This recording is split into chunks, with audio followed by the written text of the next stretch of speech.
മക്കൾക്ക് നല്ല വസ്തുക്കൾ കൊടുക്കണമെന്ന് ദുഷ്ടരായ നിങ്ങൾ അറിയുന്നെങ്കിൽ നിങ്ങളുടെ സ്വർഗസ്ഥനായ പിതാവ് തന്നോട് ചോദിക്കുന്നവർക്ക് എത്രയോ കൂടുതൽ നന്മകൾ നൽകും.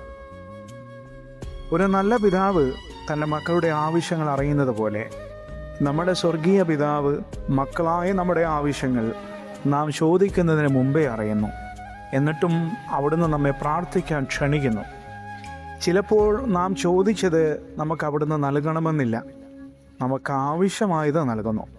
അതിനാൽ ദൈവസന്നിധിയിൽ നിന്ന് ലഭിക്കുന്ന ഓരോ മറുപടിയും അവിടുത്തെ സ്നേഹത്തിൻ്റെ പ്രതിഫലനം തന്നെയാണ്. നമ്മുടെ പ്രാർത്ഥനകൾക്ക് 3 വിധത്തിലുള്ള മറുപടിയാണ് ലഭിക്കുക. 1, അതെ, ഇത് നിനക്ക് നല്ലതാണ്.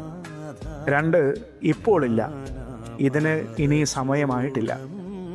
3, ഇല്ല, ഇത് വേണ്ട, ഇതിലും നല്ലത് ഞാൻ നിനക്കായി ഒരുക്കും. ദൈവം നമ്മുടെ എല്ലാ ആഗ്രഹങ്ങളും നിറവേറ്റണമെന്നില്ല. എന്നാൽ നമ്മുടെ രക്ഷയ്ക്കുതകുന്നതും ഉപകാരപ്പെടുന്നതുമായതെല്ലാം അവിടുന്ന് നമുക്ക് നൽകുന്നു. ആമേൻ.